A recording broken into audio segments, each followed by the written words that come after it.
There we go. All right. You see it?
Hello.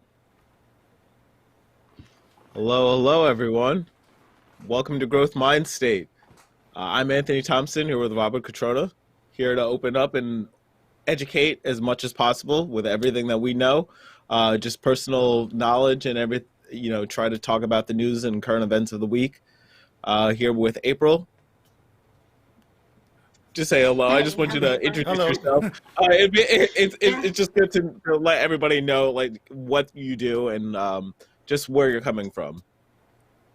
yeah. So I'm a nurse and currently working as a program manager for the school health program in Buncombe County in North Carolina, doing a lot of work to support the health department with COVID-19 case investigations. So pretty much all COVID all the time right now. Nice. Which is today. All it's a lot of COVID. If you've noticed from the last couple of weeks, we've actually tried to stay away from doing it's all COVID stories, but this week is so strong with stories that it's unfortunate that we have to bring it up. We have to bring up that with 300,000 people have officially passed away from known coronavirus. I mean, and these are the important things, like a small caveat with that these are people that we are saying that we know for a fact died of COVID, and there's a bunch of people that we believe will probably died of COVID as well. Um, the French president Macron having COVID, and even Biden's top advisor having COVID. Um, those are kind of the light stories in this fold. So I'm just going to start with just asking about how you feel about like just the clear outbreak that we're having and almost emotionally just how you feel about it, not even just by the numbers. Yeah, thanks for saying that because I'm a numbers person. I'm very science minded, so I tend to throw around a lot of statistics. So that's where I was going to go. But instead, I will go with exhausted. Basically, we see and hear all the time, people still continuing to gather. And I get it because it's the holidays and it's tough to not see people that you care about. But from a public health perspective, it's also really tough to just see, your news feed on social media covered with people, clearly having these large gatherings and no masks and no visible safety precautions. And just, from the perspective of someone who's been doing case investigation, which means that I talk to people who do have a lab confirmed case of COVID-19 and find out their history, their close contacts, just seeing how quickly it can spread. It's just, yeah, a little overwhelming at the moment. Yeah. I was actually this is very interesting because this is kind of a jump off. London and much of the south and east of England just turned to the highest tier of their advisory warnings, and the articles that we have this. So why is coronavirus rising in parts of that part of England?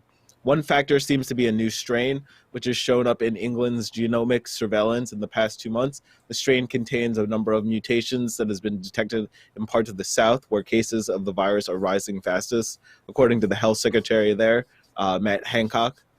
Um, I don't want to like put any fear in anyone, but should we even worry about that? Or is it just generally that the mutations are a variation that happens normally, and that there's one in the east, in the west here? Yeah, so I would say that the variations are normal. It's not unexpected to see a virus mutate over time. And I think that what we have seen so far with this particular variant is that it seems to be a lot more transmissible, like more contagious, but it's not causing more severe illness. And there's also good reason to believe that it will respond the same way to these COVID-19 vaccines that we have. So I don't think that it signals like a new chapter in this pandemic that we're really going to struggle with, other than just the sheer numbers that we're seeing as a result. We're setting records too nowadays. They said what 3,600 the other day people died in the U.S. Yes, daily, thousands of people are dying, and like you said, it's these are the cases that we know about. These are people who have had lab confirmed COVID. I'm also talking to a lot of people who test negative but are presumed positive because of their symptoms and exposure. And then we have people that never go for testing at all but end up with these really serious cases. So, yeah, and not to sound, all doom and gloom. I think there is some reason to be hopeful. I personally am really hopeful that the Biden administration is going to change some things in terms of our federal response. I think having a coordinated national response will be a big deal. And of course, the vaccines are sort of like a scientific miracle, if you can use such a term. So. Yeah. And from somebody with so little faith in the actual next administration, this is the one thing I do have faith is that this is the one thing that they want to get done, and they've got to hang their hat on this one. Like we got out of a massive pandemic, and they're at least hoping to find a way to not have it run to a recession. A lot of the next stuff is more like by the numbers and like jobless numbers and stuff like that. So that's one thing. It's just good to have one thing that I do have faith in in this administration about.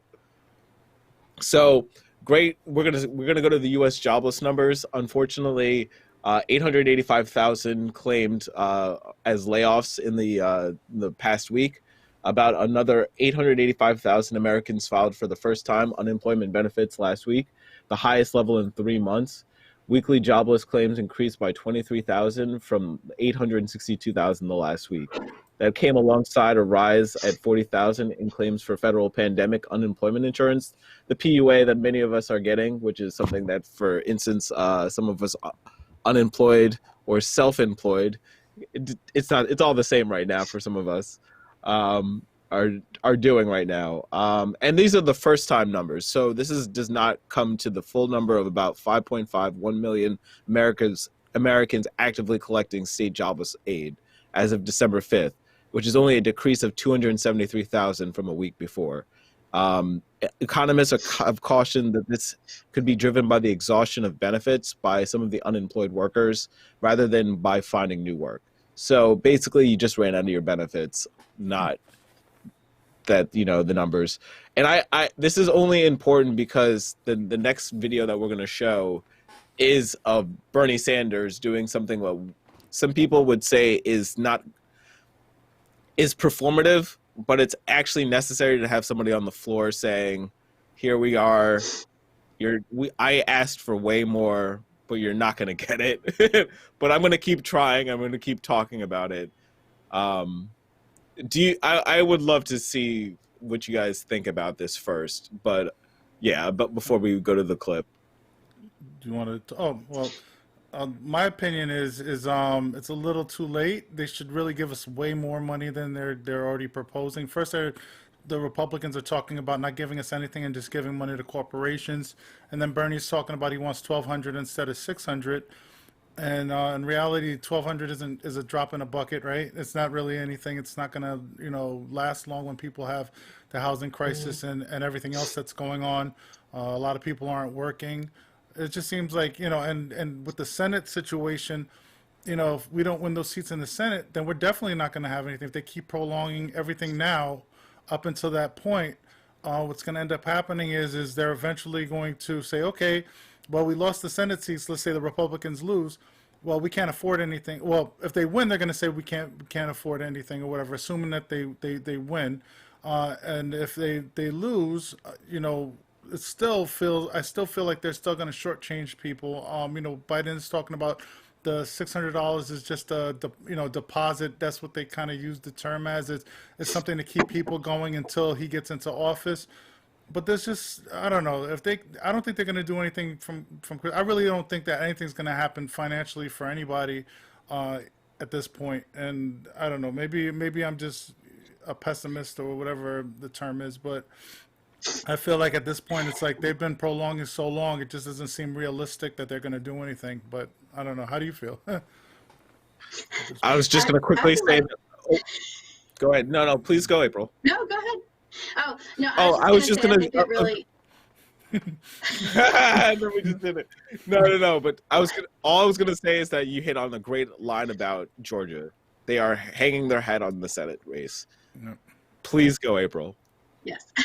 No, I just was going to say, I think it kind of illustrates, all along, my thought has been that there's been this sort of false choice between the economy and people's health, right? Like either we can all be safe and we're going to crash the economy, or we can all go out and do whatever we want and our economy will be fine, but people will die. And I think that, a lot of smart people have said for a while that the coronavirus was going to tank the economy one way or another. And if it's not from lockdowns, it's from the fact that so many people are sick that businesses can't stay open, that people are scared to go out. And so I think a lot of this rising, unemployment and stuff is really a result of just the, real world effects of COVID. That's what I was going to say. Yep. I mean, I guess we should just go through the details real quickly. It's a $900 billion total package. Just before we go into Bernie Sanders, because he said this before it got passed, which is only today. It's important to note that all of this actually went down today officially. It's about 600 payments to adults earning up to 75,000. So that's a real gap too. This is something that we're not even talking about. There are people who live under a $30,000, $40,000 margin that really should be given extra money at this point. And while there's a tier coming down, but we're not even talking about that. We're just talking about people over under 75,000, as if you had $60,000 a year and you're still working, you're okay right now. Yep. I just want to make sure that people understand that there's tiers that we should have adjusted this to, and we haven't done that. Just wanted to say restart enhanced unemployment for 300 weeks for 11 weeks. That's only 11 weeks. 284 billion for businesses. Restart the PPP, which is problematic to me. Expand eligibility for nonprofits, newspapers, radios, and TV broadcasters, which I am afraid, even though that is my business, that is just going to the top first. It's going to go to your Ticketmasters. It's going to go to your Live Nations. It's going to go to these companies that are not necessarily going to look out for the people who are the lower tier workers. Right now, they're going to just try to hold that money for as long as they can until their seasons, their own seasons, festival seasons, concert seasons can begin again. They're going to pocket. They might pocket that, as well. They might not ever see any business because of all the live streaming that they're doing now. There's a lot of things that are changing. And a lot of these, I don't want to say old fogies in the Senate and the Congress, think that they know the right direction and where to spend the money. And in reality, things are changing so fast, excuse me, that, look at Disney. They're doing all the stuff with The Mandalorian and all these other things where people are streaming. I don't know how many new series that they came out with, but it looks like 5 or 6 new series or whatever that they're all going to stream straight to Disney. It's 10. It's 10. Oh, okay. Excuse me. It's like 10. It's ridiculous. It's a lot. 10. All right, so there's 10 new series, right? And it seems like for every single character they've ever existed, they have a new series for, right? They're not taking that to the theaters. The same thing with Wonder Woman and all that other stuff. Everything's going to, and it's throwing off AMC and all that other stuff. I know it's another topic, but it's like they're giving money to people in industries that may or may not last, right? And they're not giving any money to the people, so the people can't even spend the money. It's not going into pockets where they can spend it, and because it's going to end up getting spent anyway. They got to pay for rent, they got to pay for food, they got to pay for all these different things that they're not even able to do now. So okay, don't give it to them, let them starve to death, and then what happens? What ends up happening is these people have nobody. They'll have a low demand because nobody will have the money for it, but they'll have high supply. You know what I mean? At this point, they're gonna have all these businesses with money, and nobody will have the money to pay for it. You know what I mean? So it's just it's ass backwards. They're doing it backwards. They need to give the money to the people. They need to allow them some free health care, and they also need to, in order for everything, it's a loss, it's an investment in the people, but that's not how this country runs. Capitalism doesn't look at things that way. They look at it, profits over people all the time, and that, to me, it's sinful, but what are you going to do, right? That's how it is, and these are the ones paying our politicians to make these decisions, these lobbyists and whatever else. I don't want to sound conspiratorial, but it just doesn't make sense. Why would you not give the money to the people? The people are the ones that need it the most. But I don't know. It's It crazy. depends on what your goal is, and I would say that a lot of people in that at that level of government, their goal is not actually to help the people. Yep. So therefore, Yep. Yep. we get what Yep. we get. Yep. Yep. Yep. I just it, can't believe it that. can't be it can't be conspiratorial when a bunch of people took took out different stock, basically sold and bought stock on the Yep. back of knowing about the coronavirus.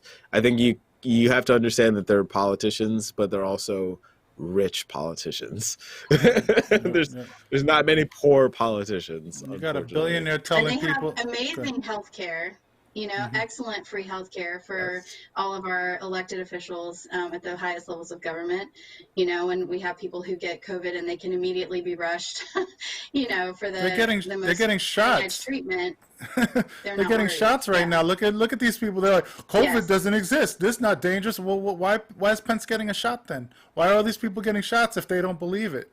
I'm like that's unbelievable. And then their cult followers are still like, oh, this, that, and whatever. Like, I get into arguments with people every day. I try to make it discussions, but it ends up in arguments because I lose my mind talking to some of these people on Facebook and social media because they make absolutely no sense. It's like they're so insensitive. They're like, well, somebody today gave me the a conversation talking about, well, these are older people. Like the life expectancy of people are 78, in the United States or whatever it is, and those are the people that are threatened to die, and with COVID and this, that, and whatever. I'm looking at them like that's somebody's grandparent you're talking about. That's somebody that they love that you're talking about that may have lived another 5 years.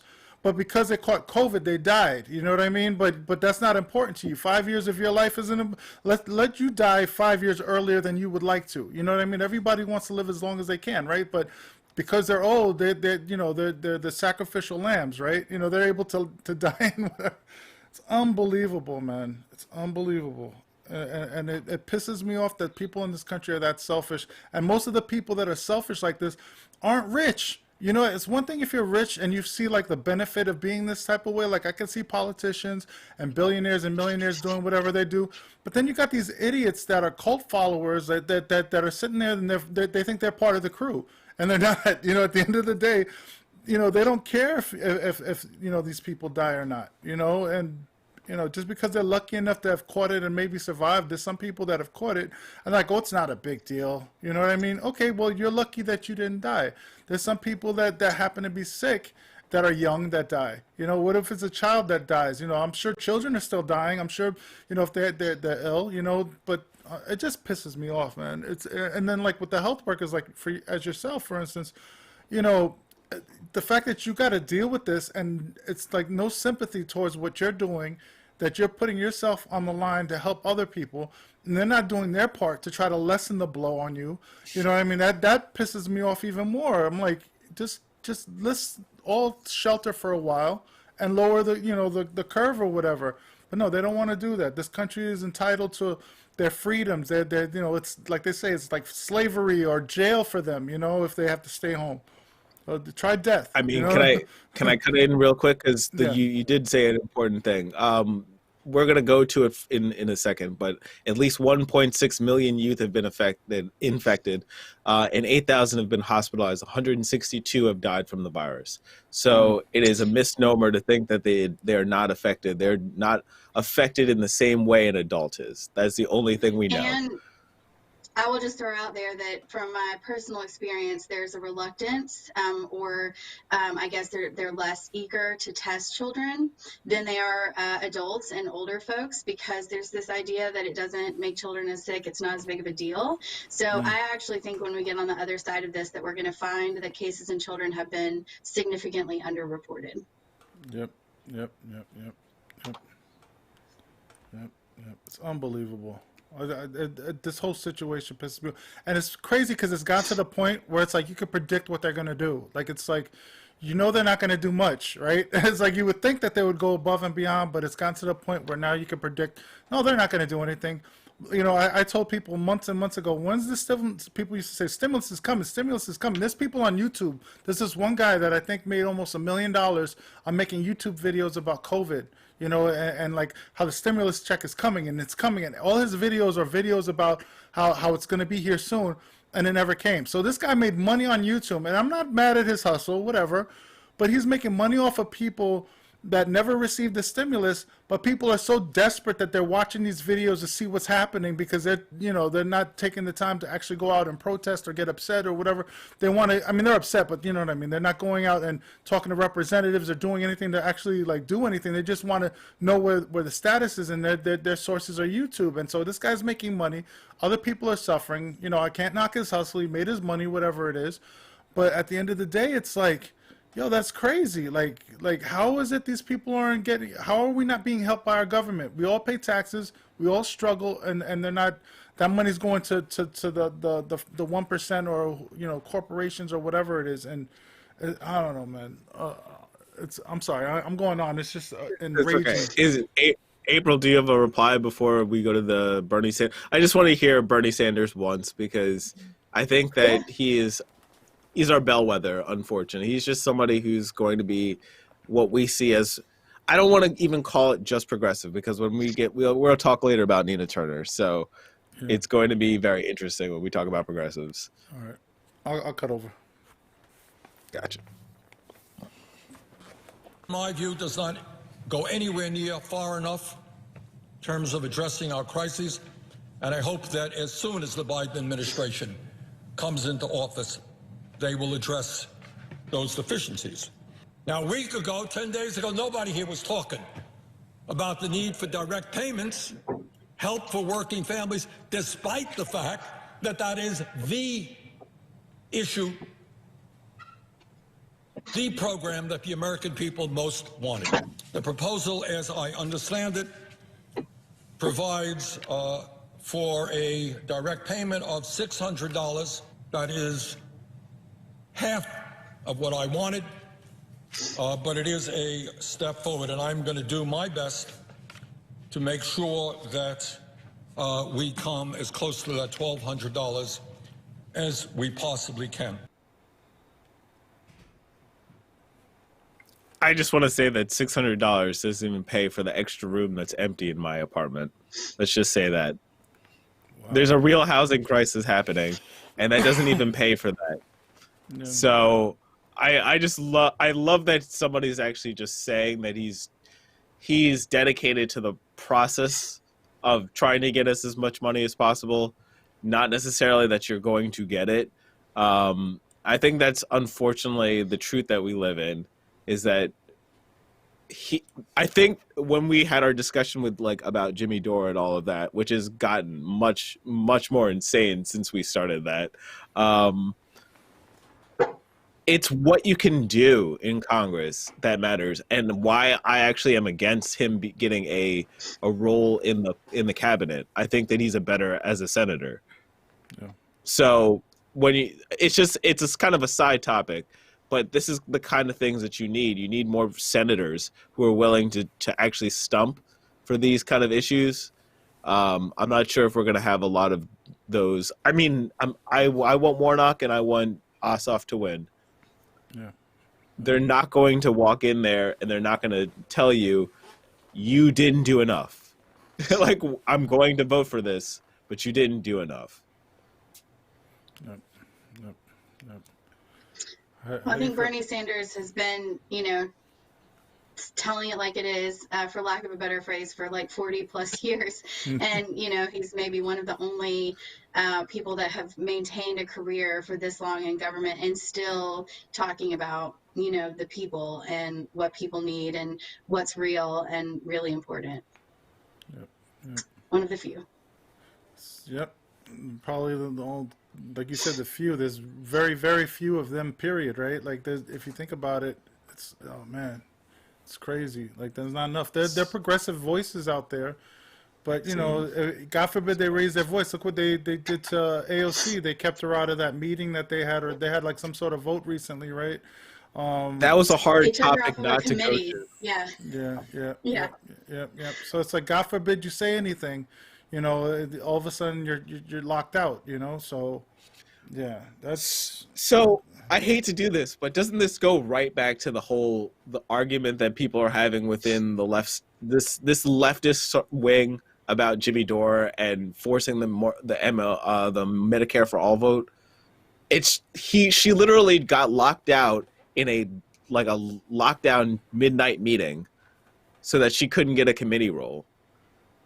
And she has enough power to bring a forced vote that's not going to pass. Like, it only infuriates me because it's like she's getting slapped by both sides of the aisle for no reason, and like that's what irritates me, not the idea of voting for Medicare for all, because we all should be for Medicare for all, but that's not how Congress works, unfortunately. And if you need to like work within the system, some of us are not capitalists, but we work within the capitalist system, right? So we have to think of our minds in that way. I think April has something to say. Oh no, I don't. I was just thinking, the kind of challenge of, can you actually do good within a corrupt system? And I don't know. I mean, is it better to not engage at all and not lend it any legitimacy, or is it better to say, you know what, this is what we're stuck with, so I'm going to do what I can while I'm here? And I think that's really hard. That's a hard path to take. Part of me says I want them to force the vote, because I think that, like, if not now, when? You know what I mean? That mentality. But at the same time, it's like, they shut you down. They'll put a wall in front of you, and the next thing you know, you're shut out totally. So it's like we've made progress, but like, what is worth risking? You know what I mean? That's the question I feel. Like, should you risk it all and try to do something? Like, part of me says yes, and then the other part of me says, well, if you do that and you can't get other people in, then we're screwed for a longer period of time. So I just want more and more, progressives to get elected so that we can start changing the tide. But at the same time, it's like, I don't even know if that's even possible for like the next 20 years, right? Like, it's going to take at least another 20 years for it to be significant. That's what I feel, maybe at least 20 years. And they've already convinced. Go ahead. I'm sorry. Yeah, sorry. No, I'm sorry. I just was going to say, I just think if this pandemic did not convince us that employer-based healthcare is not the way to go, then I don't know what will. Yeah, you got regular old people like the MSNBCs and CNNs and Fox News and all these other people saying that it's not doable. So it's already convinced people to think that, oh, we can't afford this, we can't do that, but yeah, we could spend trillions on corporations and everything else, but they can't put, two and two together. There seems like a lot of people in this country don't understand that the money is definitely there if they wanted to. They could take money out of the military and do all sorts of things, but it's more profitable for us to keep our power and money for the country, for us to keep doing things, as is. I was watching, something, I think it was on Democracy Now! Or whatever it was earlier today, and they were talking about, was it Democracy? It was a different channel, but I watch a lot of, independent news. They're basically saying they'd rather, create bombs and weapons and everything else, sell the weapons and whatever else, and not, and store it. And, even, they said military stuff?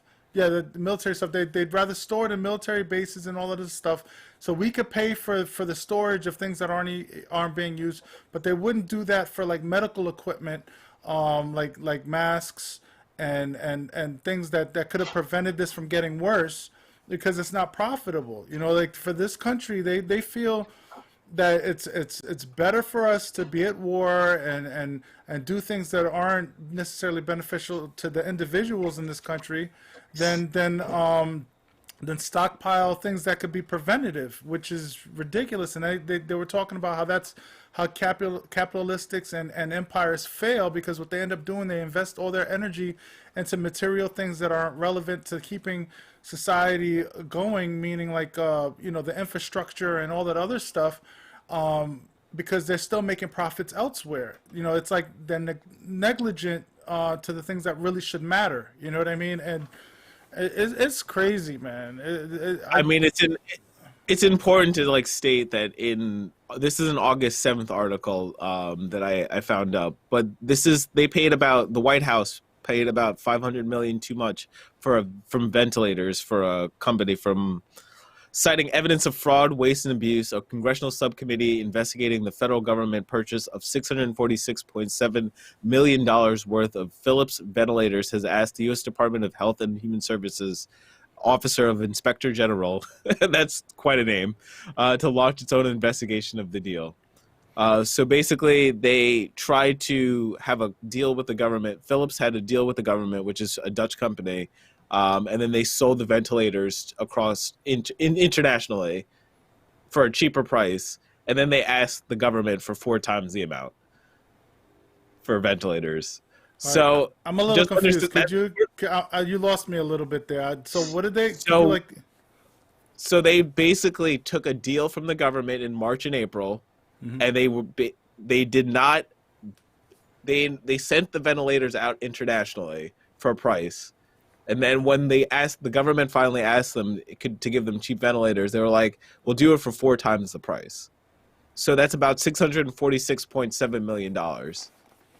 So when we're talking about that coming out of the billions or millions of dollars that we should be giving people in direct payments and et cetera, that happened this is going down the pipeline of the court system. I'm sorry, I'm trying to read it at the same time. But these were low-cost ventilators, and it's to save people. And that wasn't our priority as a government. So we have to remember that that's not how capitalism works. Capitalism is always to make as much profit first. Yep. Unbelievable, man. So you ready for the transition? The transition is the confidence in the vaccine. Some hope, and some negative in the confidence in the vaccine. It rose to about 60% confidence in research, in the process itself. Did you get those? Yes, awesome. Thank you. Yeah, falling behind. Like some of these articles that you're reading, I can't find. I think you're reading other things, but go ahead. Here we go. Yeah, I jumped ahead too, but you got it. So while public intent to get vaccine and confidence in the vaccine development process are up, there's considerable awareness about being among the first to get a vaccine. 62% of the public. Oh, you got it. I switched it. Sorry about that. Sorry. You got it. So 62% of the public says that they would be uncomfortable doing this. Just 37% would be comfortable. The new national survey by Pew Research Center, conducted November 18th to 29th among 12,648 U.S. adults, finds that amid a rising number of COVID-19 cases in the U.S., the public outlooks for the country has darkened. 71% say that they think the worst of the outbreak is still to come, and up to 59% from June. So we legitimately, right. I'm just gonna say. good. And actually, yes. Hey, thank you, April. Thank you. Do you see that? Can you go down? There's one more graph there that is the one that is the most interesting to me. It's a little bit further down. It's at 71%.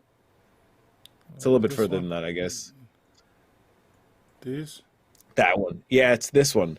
So just the differences in what people believe is already interesting. If you look, Black people, unfortunately, only have 42% trust in the vaccine.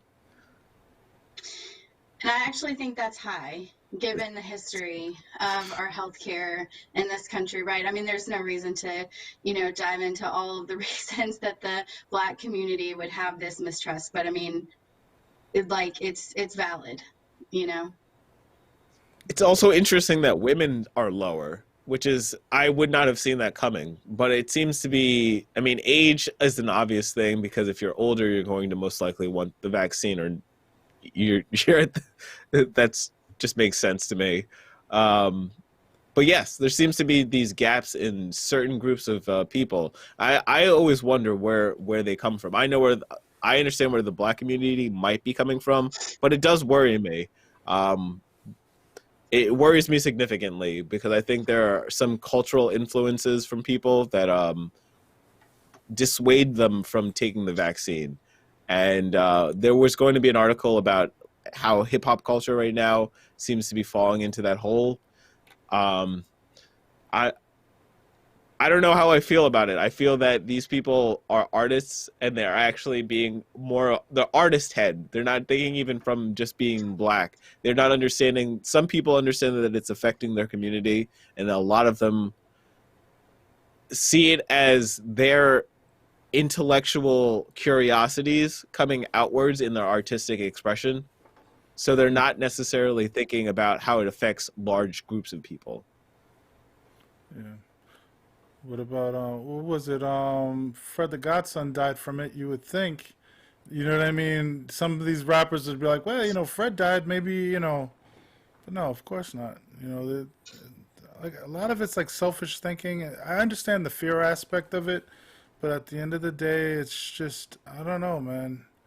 Like nobody, a lot of people, the government has lost our trust. The media has lost our trust. There's a lot of things that have happened recently that have proven, to make it very difficult for people to want to like believe what they're saying and, like, oh, are we going to be sterilized with this or, all these crazy, things that, but, Oh yeah, it's so hard to just not read what these idiots think. Like for instance, that it gives them autism and all of these. It's just pure anti-vaxxer stuff that is Oh, coming back, goodness. and I know it hurts to watch people not and also not want to observe a lockdown because they believe that it's the control of the government, which I've seen across the board. I've seen that from people who are immigrants to the country and literally are doing well in the country, or have the availability to move, can do what they want to do with their lives, and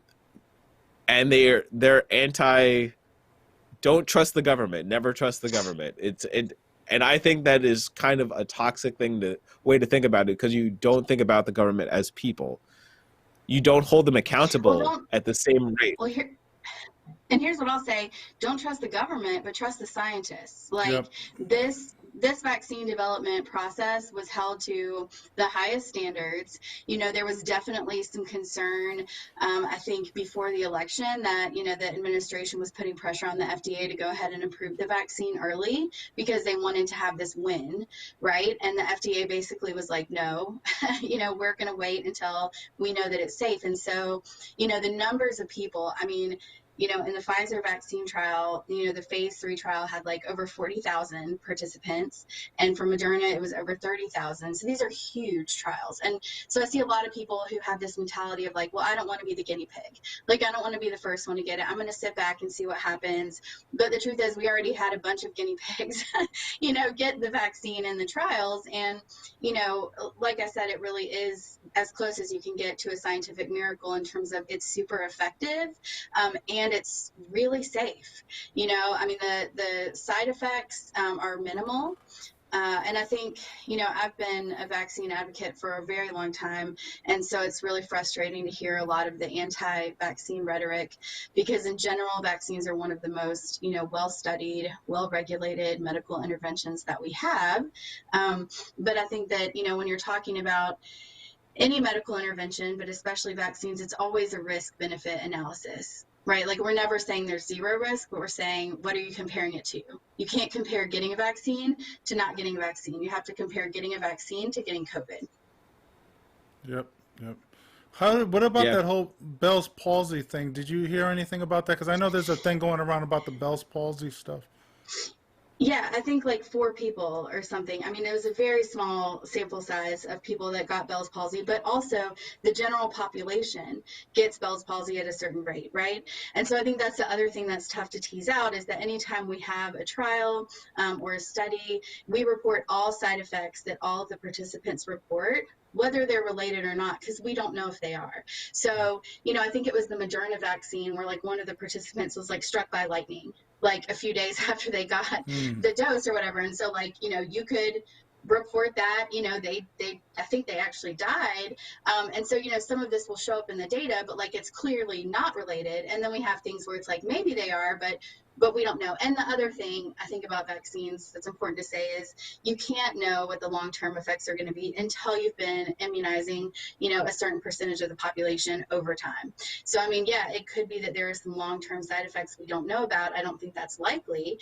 But I talk to people that have COVID-19 and, 3 weeks after they first got sick, they still can't get up and walk to the kitchen for a glass of water without getting out of breath. You know, we have people that have long-term now cardiac damage. You know, I've read some schools actually are requiring student athletes, to get signed off by their physician before they participate in sports after they've had COVID, because of the risk of damage to their heart. And so I just think, you know, we have to look at, what does it look like if you get COVID, and you may not die, but you may develop a chronic health condition that you're going to have for the rest of your life, you know? Yep. So I'm all for the vaccine, obviously. I'm like, sign me up, you know, whenever it's my turn, I will be first in line, no question. Well, we just got our first angry posting, Oh, and yeah? I'm not gonna even respond to it. But let's just say they're expecting. Let's just say it's somebody saying that I should just take the vaccine and die.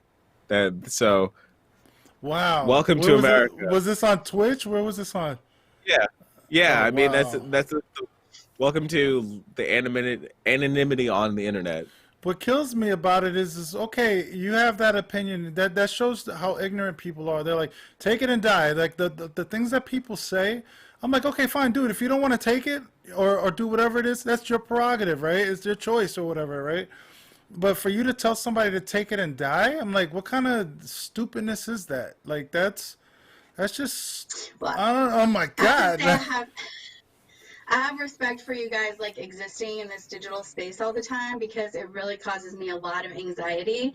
And I, you know, when I spend too much time on social media, because people are so empowered to say things, they would never say that to your face, I hope, right? I mean, if I'm having a conversation with someone, I'm not going to say, well, you know, good luck with that, you're probably going to die.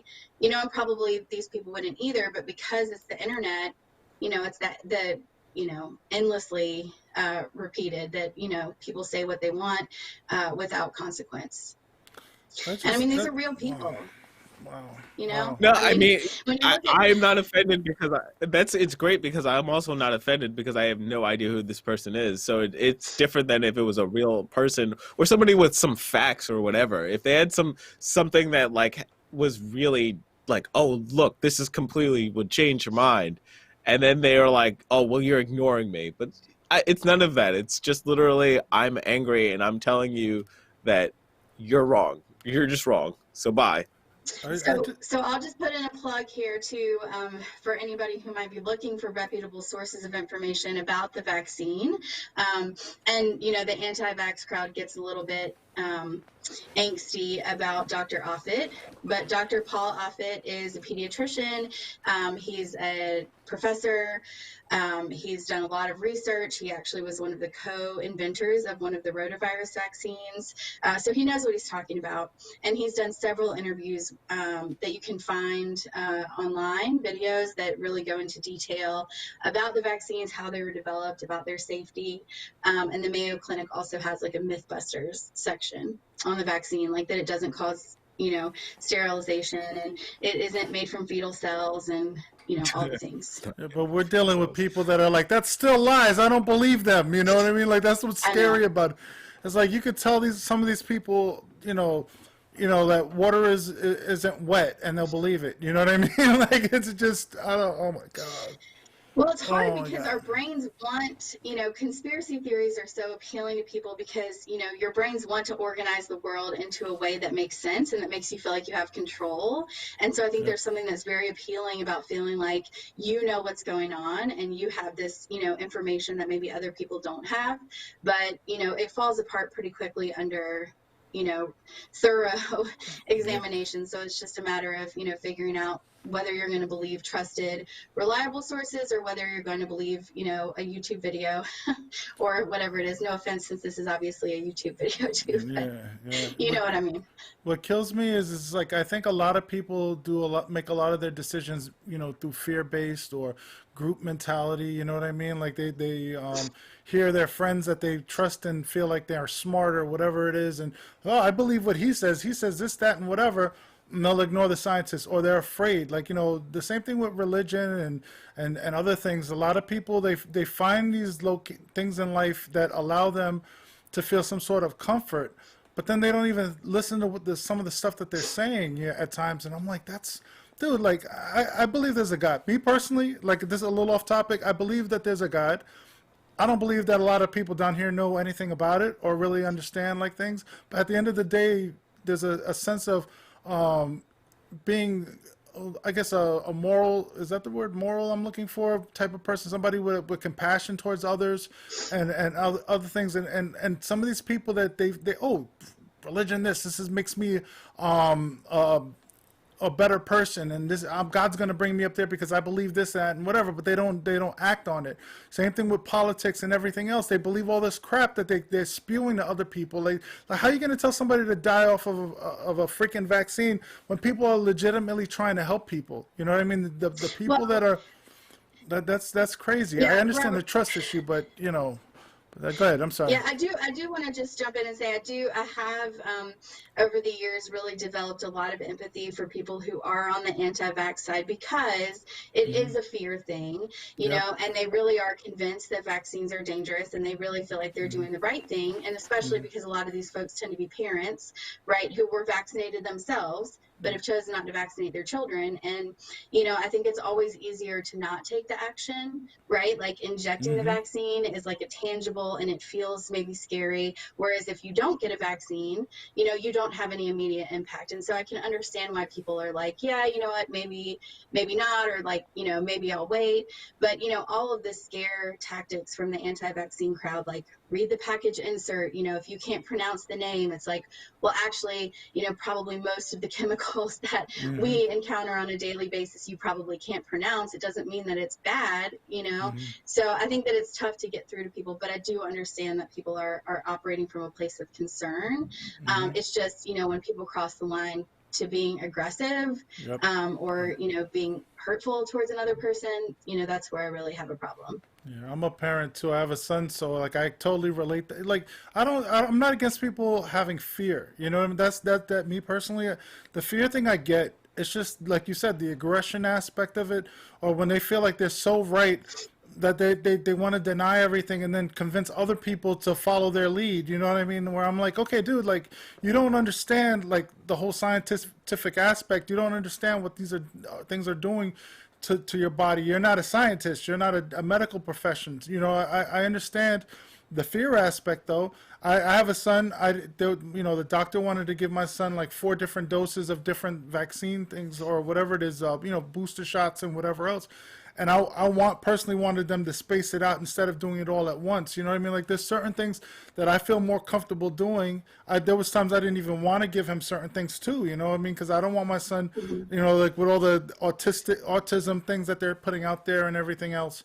I'm afraid of that, but at the same time, I want to protect him. So what I had to do, Well, I had to grow the courage to do it, right? So he ended up getting his yeah. shots and everything else. I did the responsible thing. It was a fearful thing. It was a thing that I don't want my son getting sick. You know what I mean? But at the same time, what would be worse, right? If he caught some of these diseases and got sick from that, so I get it, but like that aggressive stuff's got to stop, man. Like we all, it's a community. We all have to treat each other correctly. If you want to feel a certain way, fine. Go find your little hole and live in your little hole in denial or whatever it is that you feel because you're afraid. And I'm like I said, I don't want to belittle people's things, but at the same time, that's you. You don't have to impinge your not impinge, but like force your beliefs on other people. If they want to believe it, fine. But tell somebody to die from a vaccine. It's like people are trying not to die, and that's ridiculous, Well, or get their So family I sick. know But go ahead. we're probably off topic, but can I just say one more thing real quick about yeah, of vaccines course. and science in general?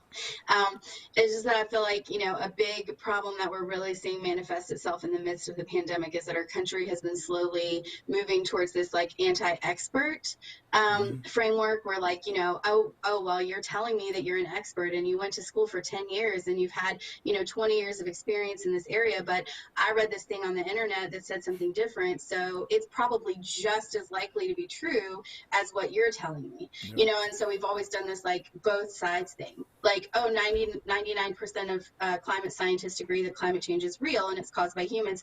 But let's also make sure that we hear from that 0.01% who believe that it's not real so that we're presenting this balanced argument. And I think that we've really gone away from the fact that it's either science or not science, like it's true or it's not. And I think that's what's coming up a lot in the pandemic is that people feel like they're searching out the both both sides when really there's not two sides to it. Yep. Yep. That's all. It's actually a perfect segue to more of a. This is, I would call this a fact-based reason why the vaccine needs to be even expanded to certain people. 1 in 5 prisoners in the U.S. have had COVID now. That's 1,700 dead. 1 in every 5 state and federal prisoners in the United States has tested positive for coronavirus at a rate more than 4 times as high as the general population. In some states, that's more than half the prisoners that have been infected, according to data collected by the Associated Press and the Marshall Project. At least 275,000 prisoners have been infected. More than 1,700 have died. No signs of slowing, because the new cases in prisons this week reached their highest level since testing began in the spring, far outstripping the previous peaks in April and August. As the virus spreads largely unchecked behind the bars, prisoners can't social distance and are dependent on the state for their safety and well-being.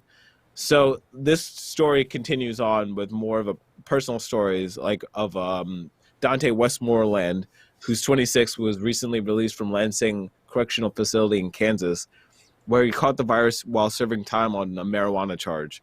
People are actually dying in front of him, and he said it was the scariest sight he'd ever seen. So it's just important to see that these are real people. Like, we did a story last week that had somebody who just got had their sentence commuted by the state. It's important to see these as actual people. There's 1 in 5 of the people who are incarcerated, and they cannot get away from each other because of the way that the prisons in our country work. I think it's extremely relevant to talk about how we might need to be vaccinating them as well as a higher priority. But yeah, actually, it's interesting you say that, because the American Medical Association has actually advocated for them to be in the first tier. And I think in a lot of places they actually are because of the risk. And actually, the CDC changed their guidelines a while back about close contacts. And, previously they had said close contacts are anyone who's less than 6 feet away for consecutive 15 minutes. In North Carolina, we had always been considering it to be a cumulative 15 minutes. But the CDC changed it to cumulative based on an outbreak in a prison, because they had a guard who had limited contact multiple times and infected people. So yeah, I think it's a huge problem, and there's been a lot of pushes to release people and find alternate sort of housing and things for them to transition back. But yeah, they should definitely be vaccinated early. Yeah, I got caught up in a incident a while back ago, way long ago, when I was young and I was a knuckleheaded hoodlum or whatever it was. And I was locked up for 3 days, right? And then almost 3 days, 2.5 days or whatever it was, right? The environment, I don't know if it's anywhere how like it was then or whatever, but there were like 30 people in one cell. Like, it was a big cell, and it was like 30 people. We were down in Central Bookings. And people laying on the floor and so on and so forth. I don't know what kind of precautions they're doing, but I could not imagine being in a situation like that, and with COVID going on. And if it's anything like that now, I would hope, because I'm assuming they're still arresting people. I don't see as many, which is interesting.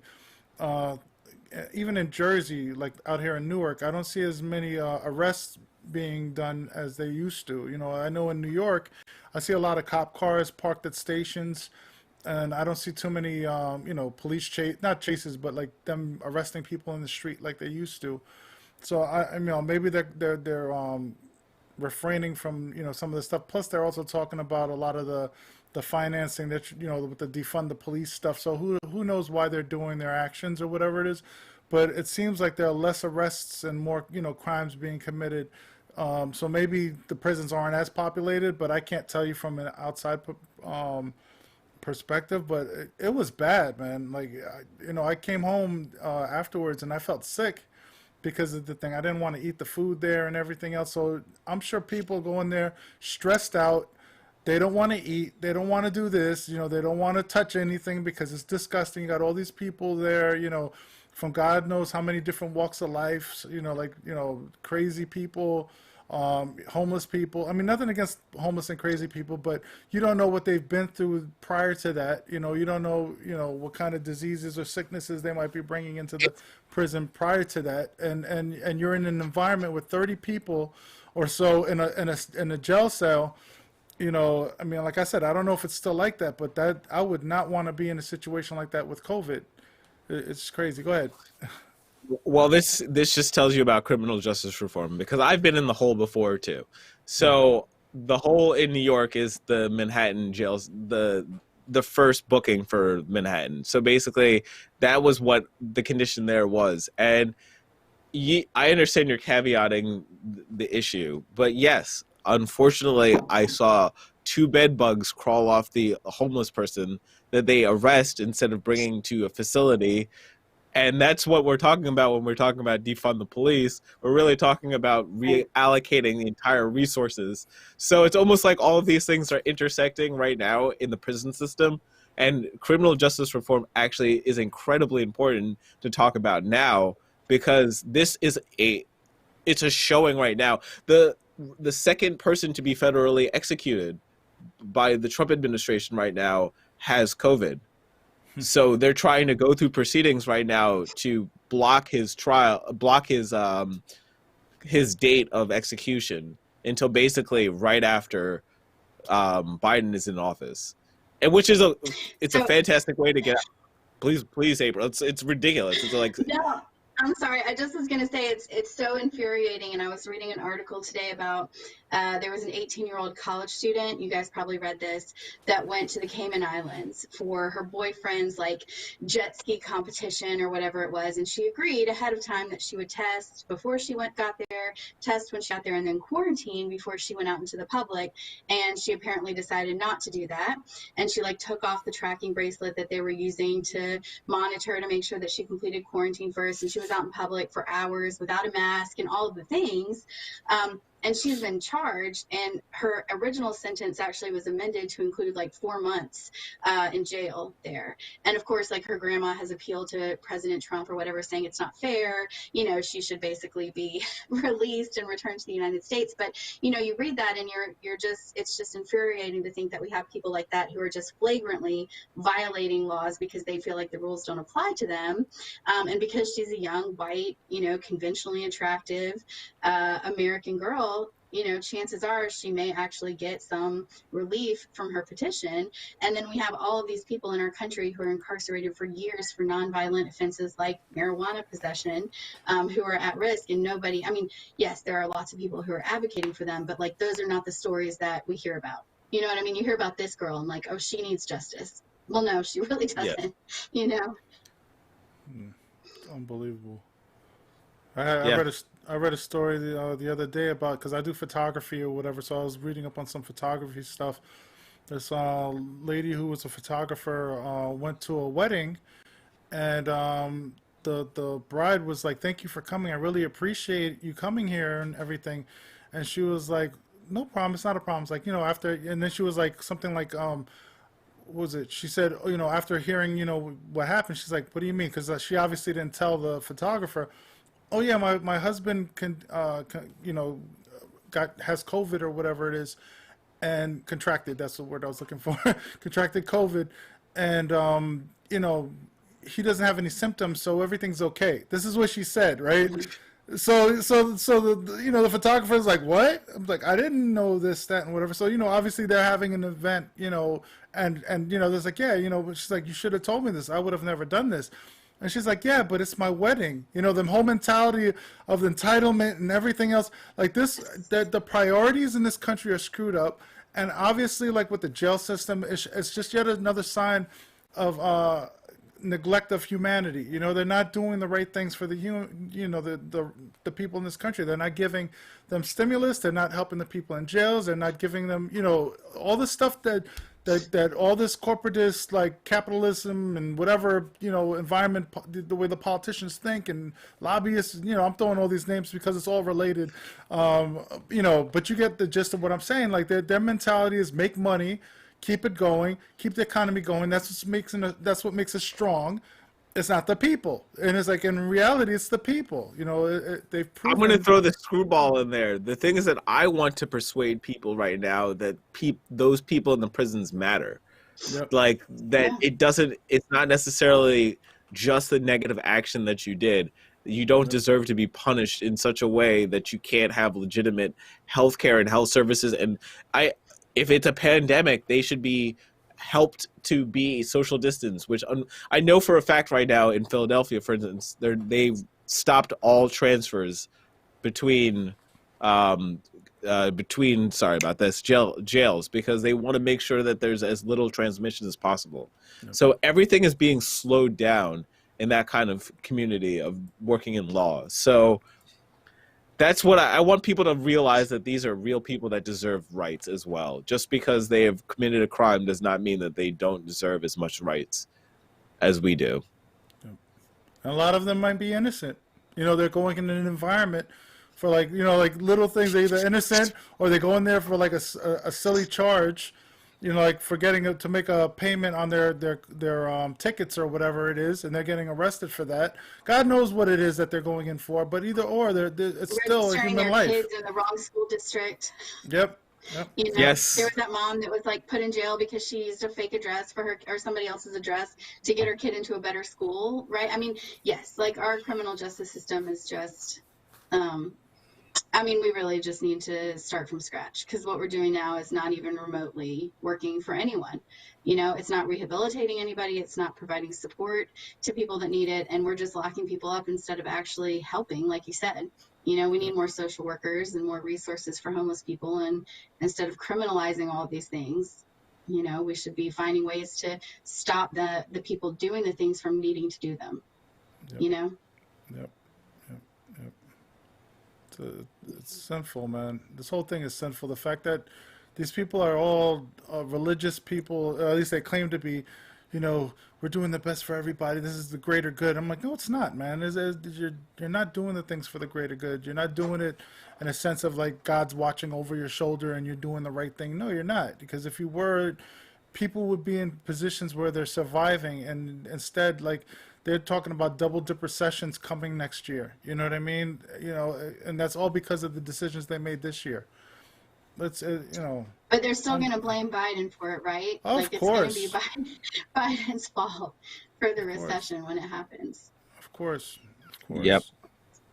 That's actually his biggest problem of being the next president, was going to be that there's going to be some recession of some sort that comes after this.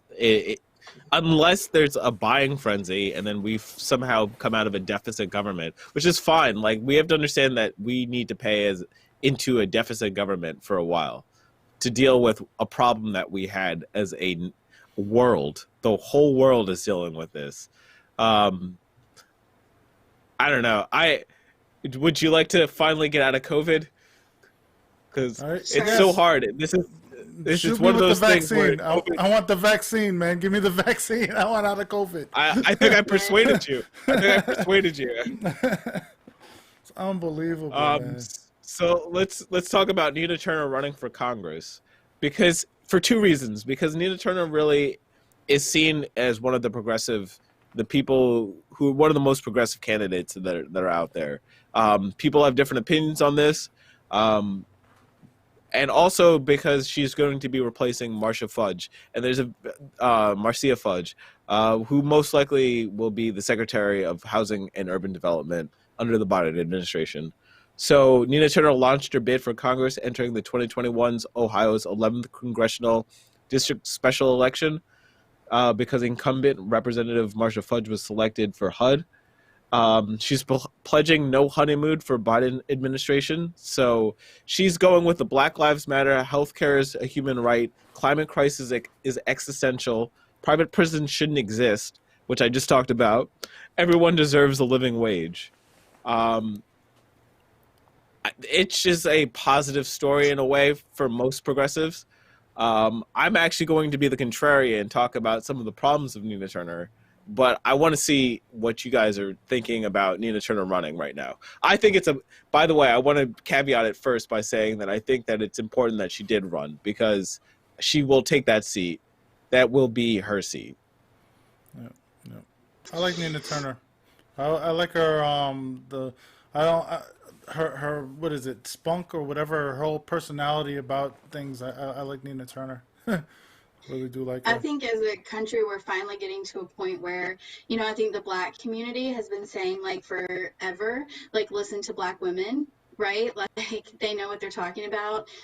They're smart, they're determined. And I think that we're finally maybe getting to a place where more people are willing to do that. And so I think that, having someone who is progressive, who is like, bold, who's not just going to become part of the establishment. I think there's a lot of potential for her to kind of get in. And, you were saying no one's going to come in and say, well, I'm holding you accountable, but this is someone who may actually do that. May get in there and go, hey, guess what?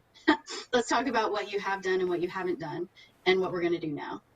Yeah, when she was doing stuff with Bernie and everybody else, she was tough, man. The way she talks to some of these commentators on these like shows or whatever, like she's tough. I want her there. I want more people like her there. You know what I mean? But, So she's very tough. That's not that her talk is extremely tough. Her main criticisms actually have to do with either her running the Sanders campaign or with her time at Our Revolution. But just to give more background into Turner, she was a Cleveland City councilor from 2006 to 2008, and then she was the Ohio State Senator from 2008 until 2014. She was the nominee for Ohio Secretary of State in 2014, but lost in a general election against the incumbent, receiving about 35% of the vote. She supported Bernie Sanders in his 2016 presidential campaign and became the president of Sanders-affiliated group Our Revolution in 2017. So Our Revolution is the real question, right? Our Revolution apparently had issues after she became the leader, and that they fell apart in around 2018 because of disarray in leadership. And this is actually the main criticism that we actually hear about Nina Turner, which isn't, I don't think it's a good criticism of a time period. She probably let them spend too much money on ads and not being door to door and reaching out to certain communities. So I hope that her as a leader, as a person in office, she doesn't have to deal with that kind of those are advocacy problems. Those are trying to get on the ground level of the whole movement and try to get more candidates. So I just want to make sure everybody knows there's multiple criticisms of her that are, I think, unfounded. She is a strong progressive. Like, she will say what's on her mind. And I just like to have the full story of her. Her full story is that she was part of Our Revolution. yeah, yeah, yeah. Everybody makes mistakes, right? Like, things happen. Sometimes judgment is not perfect.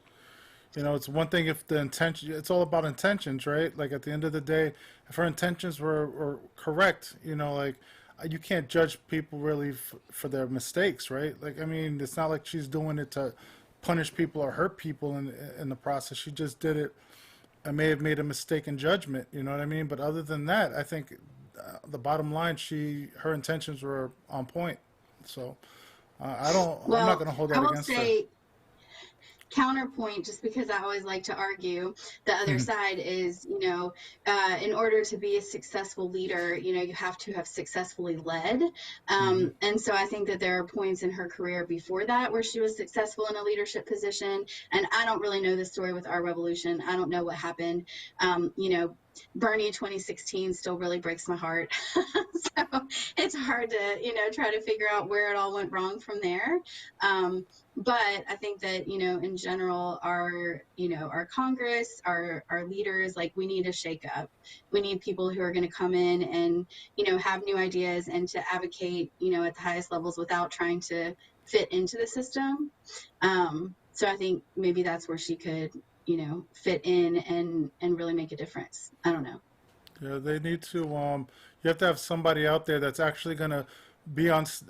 I'm using the stage as an example, but you know what I mean. Somewhere at a podium or whatever it is, and get these words out there in the public so they can start doing things.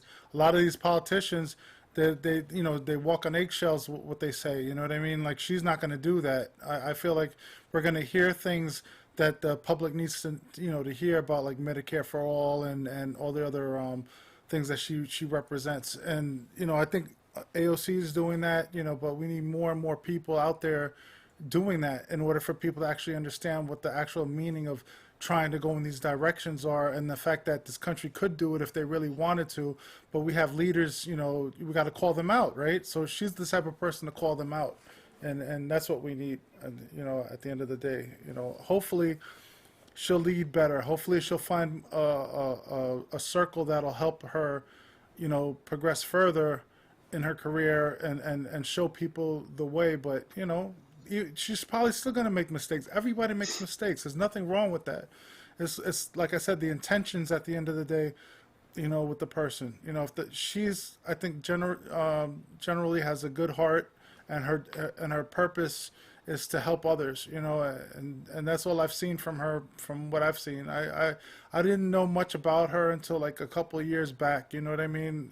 But once I started learning more about her and seeing what she was doing, I gained a huge respect for what she's about and what she represents. But yeah, go ahead. Do you want to? Do you want to play her commercial for her commercial?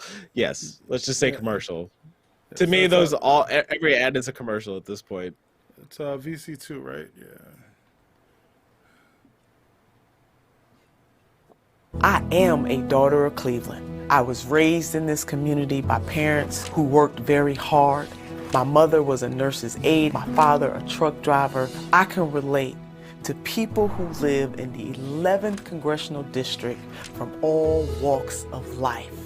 I am you. As a Cleveland City Councilwoman, I worked to secure housing for seniors. As an Ohio State Senator, I stood with working families and labor to maintain collective bargaining rights. I led the effort to create the Ohio Task Force on Community and Police Relations. I know that the struggle is real. I want to serve as your next Congresswoman because I believe that everyone deserves a good job, health care, and our children deserve to be educated from pre-K to college. I will go to Congress to help our community recover from the coronavirus, including helping small businesses and those who have been hardest hit. We are going to do great things together. Let's get to work. I am Nina Turner, and I'm running for Congress.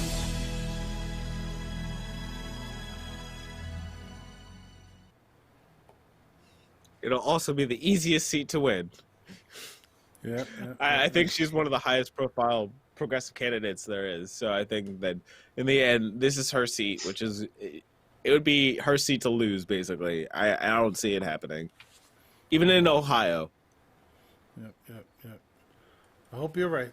Because there are a lot of racists out there. That's the thing that kind of draws me back at the end of the day with the way things are in this country. I would never think that about half this country supports a person like Trump and his type of. Well, yeah. Let me jump in though, because people, I hear this all the time, like half the country, half of the voters, half the people who voted, voted for Trump, and that's terrible. But it's my hope that more than half the people in the country, including people who didn't vote, would not have wanted another 4 years of this. I think people are disaffected or whatever it is, but I guess I just have a really hard time believing that we could be in a place where like literally 50% of Americans could go, yeah, that was good stuff. Let's do it again for 4 more years. So, and that's really one of the things that's been getting me through personally. I think all of the heaviness of the pandemic right now, because it is tough when, I'm working like 16-hour days and, just constantly surrounded by sort of the gloom of COVID, is to think, gosh, but what if we were going through this and Trump was reelected? Not that Biden was like my favorite, because he 100% was not my favorite, but we have some hope. So sorry, I just had to say that, I just can't believe that 50% of people are. And you're right for correcting me, because you're right. I should have said that. You're 100% right. I should have stuck to the numbers. I'm saying it just feels like it. I feel like I've been betrayed by 50% of the country when I saw the votes. But then he's like, you're right, not everybody voted, But yeah, it's true. I have faith that there are good people in this country. It's just we'll see. I think over time things are going to get better because people are going to see like. I'm not saying Biden's going to be the solution to everything, but I think they're going to start seeing like what it was like, before Trump a little more again, and they're going to realize Trump was really a screw up. You know what I mean? Like, I don't know. I have faith that Well, some people are going to revert to normalcy a little bit more than, but maybe I'm wrong. But go ahead. What were you saying? I was just I going to have say I no put a idea. lot of faith in Gen Z, and it's not really fair to, expect our children to save us because we failed. But, all of the people, and I work a lot with, high school students, and they are like on fire. They are super involved and engaged. They're really well educated on all of the issues, and they're like not going to tolerate, what excuses basically. Like they're like, no, we're going to fix this stuff, and we don't care what you have to say. So I really have hope that like the generations coming up after us are just generally more progressive, more justice focused, and a whole lot more inclusive. So that's where I get a lot of my hope from. Do you think the people currently in power are scared? Because like part of me thinks that a lot of the reasons why they're doing some of the stuff that they're doing is because they see this coming. So they're like really trying to gain more and more power, like with the judges and everything else in the Supreme Court. Yes. It's like it makes me feel Yes. like they see this coming. So they're like, oh, communism, socialism, this and that. They're throwing all these words out there to get people more and more afraid, to try to get their base to vote more, to get them their base to brainwash their children more, and all sorts of other stuff to make them, oh, this shouldn't be this way. Communism. Like I was listening to my son's social studies homework because it's on the computer. They actually dictate some of the stuff that they're reading or whatever. So he's reading and listening at the same time.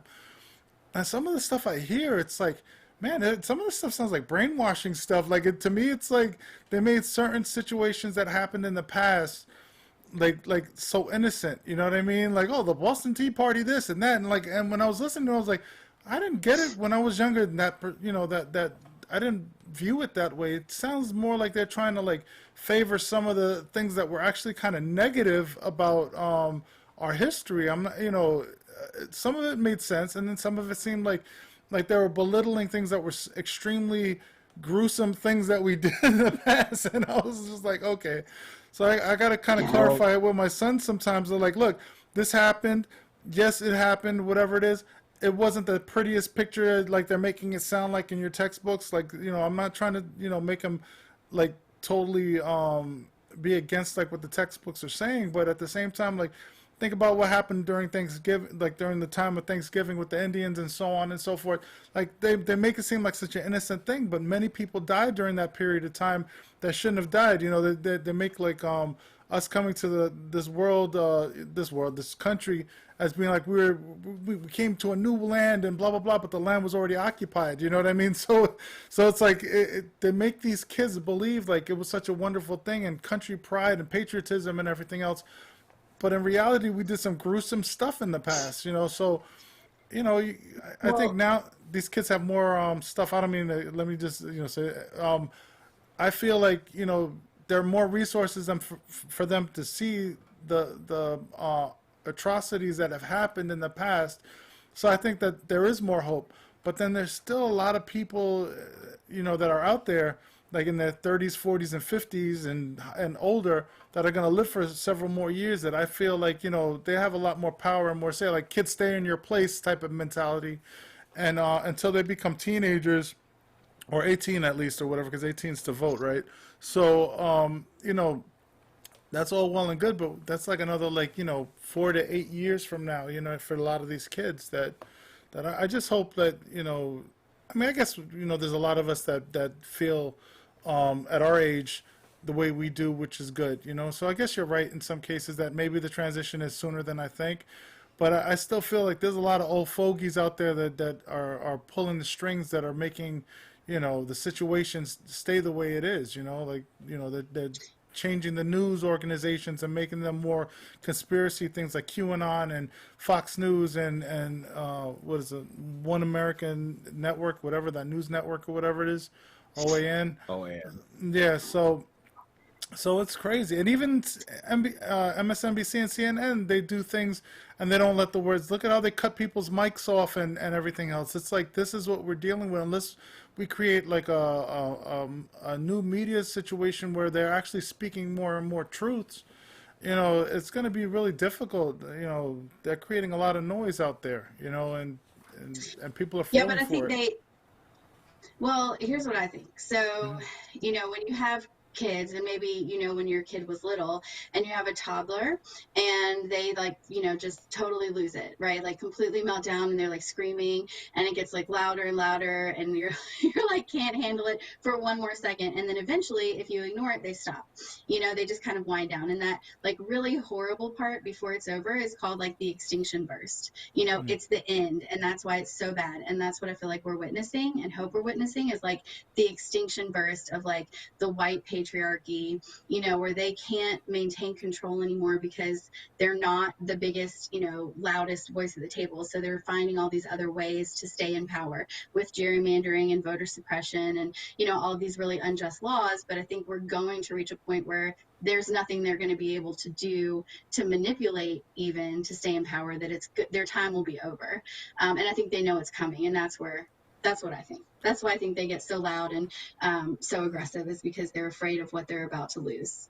The only thing that makes me So I believe. okay, I'm sorry. I was gonna say No, no, I was going. the only thing that makes me afraid of that whole situation is look at how Trump's reactions are with leaving office. It's like he's the type of person that they build a Lego castle in their vision of what they want it to be, and then we're like, okay, playtime's over. It's time to do the right thing and make the castle for everybody else to play.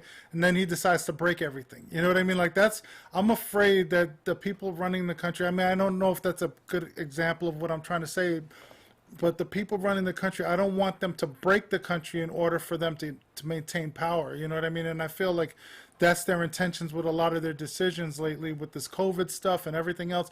If they make it so it's harder for us to educate ourselves, harder to get the resources that we need, then they're allowing us to go backwards. And it's harder for them to, because of fear and all that other stuff like we talked about, people make rash decisions and everything else out there. And it makes it more difficult to get ingrain some of this positive stuff that we believe is out there.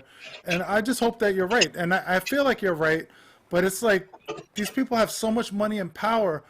It's scary, man. I don't know what they're going to be capable of doing to disrupt what we're trying to do. Like we think that it's going to get ugly and then all of a sudden it's going to blossom into something great. You know what I mean? What if it gets ugly and then uglier? You know what I mean? Because they're just like, no, I'm taking my toys home.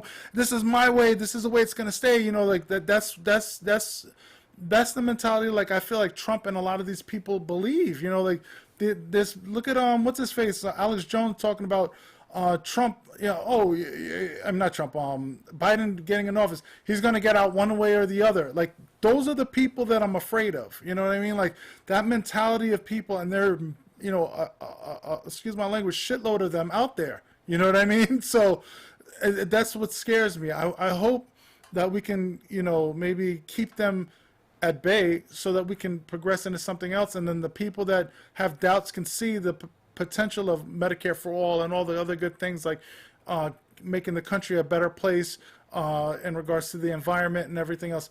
But at the end of the day, convincing some of these people, it's like some people like they did to us earlier, talking about take the COVID thing and die, the vaccine and die, like those are the people that you're dealing with, and there's millions of them I think out there, and that's a large What I number. think this is just what I think it's important to understand, that you're talked about two different things that are important. You're talking about miseducation that occurs because there are basically two major states, Kansas and Texas, that control educational materials. So a lot of these things are coming out from areas that have a right-wing leaning fundamental. I mean, DeVos is part of this too. I hate to say it, but like all these people are basically changing the way that people who are younger are educated. But luckily there's the internet, which also can invalidate some of those arguments. But the problem is that the internet is also a wasteland.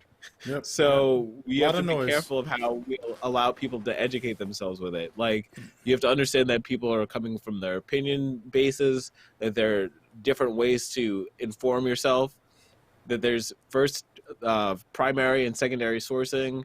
There's the fact that, you know, what you're going to get on a YouTube video is going to be a third person source, and you have to understand that. And like, these are fundamental things that we have to keep repeating almost, because I don't think that people understand it. Like, when you're hearing even one of your favorite people, they're coming at an article from who that was researched, and that person did research for 2 months, a week, depending on what kind of article it is. So those things are really important to know, that it's not going to be your first venue of finding information. But also, the books that you're given have been changed dramatically to come to a new American standard of, this is how it was. So for Native Americans, for instance, yeah, they died in large numbers, and we're not talking about that on Thanksgiving. We should be talking about the fact that they were given the Trail of Tears occurred, and then they were given blankets with syphilis. Sorry, was it syphilis? I'm sorry, I'm almost blanking. They gave them Smallpox, was it, maybe? it was smallpox. Smallpox? Thank you. It was smallpox. It was smallpox. So they gave them blankets with smallpox. I mean, like, these are things that really happened to these people, not just the communal thing. So it's just miseducation. And I think that you can get to the younger audience, as April just said, you can get to the Gen Z audience. It's harder to get to people who are older. Once you've grown up, it's very difficult for you to change where you're coming from. And some people want to. I think that it's important to know that you can. It's just a harder thing to change. You can. I was raised in an evangelical, conservative, Southern household. And I believed a lot of things growing up that I can't believe now that I did believe. But, it's that exposure to other people and other ideas, and, really kind of reevaluating, your perspective. And I think it is possible. But yeah, I think that, we really have an opportunity with the younger generation so that they don't learn all of those wrong things in the first place. Like, they don't learn all of the false ideas to begin with. That would be great. We've got a chance. I believe we do. It's just, I've never in my life thought that we'd be in a state of this type of state in this country. You know what I mean? Like, that's what kind of screws my head up a little bit. I really believe for many, many years that even with all the drama and, people doing the stuff that they do in this country, that, we were relatively the better ones in the world. You know what I mean? And I look at some of the stuff that we do and how they've been treated by the government. It's just like, wow, man, it's like we're not any better than a lot of these other places that we talk a lot of crap about. You know what I mean? Like, oh, China this, or Russia that, or this and that. And then I look at the way we have maintained our own country, and I'm like, wow, that's unbelievable. We let the infrastructure go to crap. We're not giving stimulus to people. We don't care if people get sick because we're not giving them health care or affordable health care. It's like, we're not that nice. We're not that perfect of a country, man. Like, I think people get it now. Like April said, I feel like more and more people are actually seeing the ugliness and now kind of adjusting and trying to do something about it. But yeah, man, like 10, 20 years ago, I would have never thought this country would be like that right now. But, So what scares me is that I did think this 10 years ago. And that's what scares me the most. I very much got a lot of crap because I was saying that things were unraveling. And I've thought about it since, honestly, since we went into Iraq. Like, once we went into Iraq, my mindset on the way that America worked became like, this is a country that loves to go into other countries for oil and for power. And it made me fundamentally rethink the way the things were around me. I also knew that the police weren't my friends then. Like, by then, I'd already been given the lessons given to most black people to, keep away from the cops and all of that stuff. And then it started to kind of blow up. I mean, Amadou Diallo happened. That was in 1999, if we're thinking about it. you know? So it's difficult. I think that it's difficult for some of us because we've been thinking about it for so long. And then for other people, it's almost like it just barraged them. They did not see Trump and the people who followed Trump coming. And they kind of saw the Tea Party happening. They almost thought that was an apparition.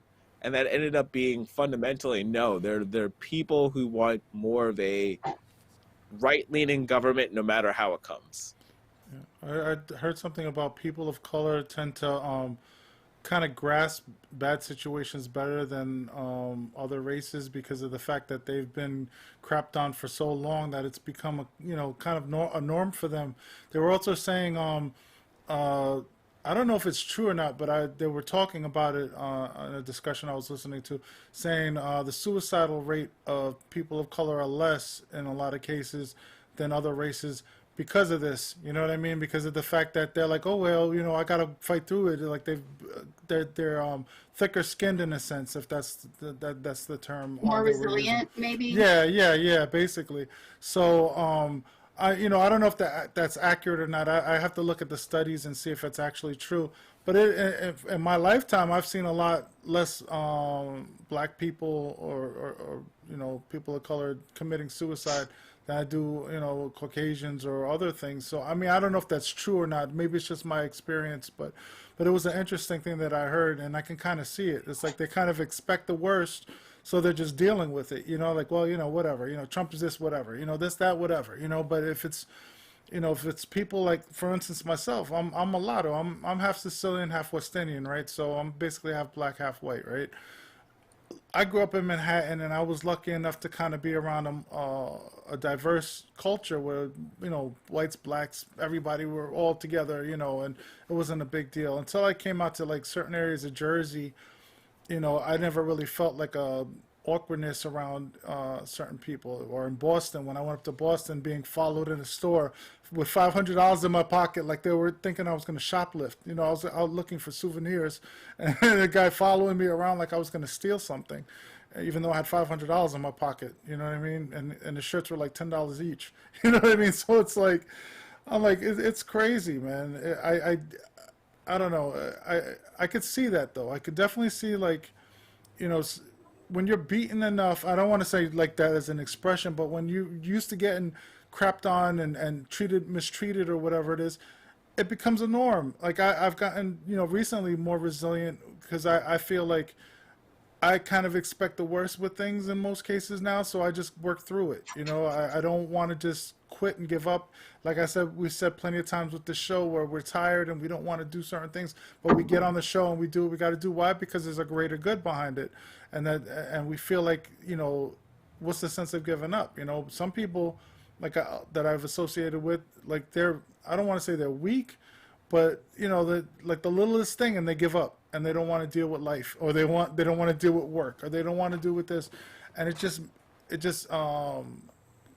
multiplies into more and more anxiety for them, because instead of them accepting it for what it is and working through it, it's just, I don't know.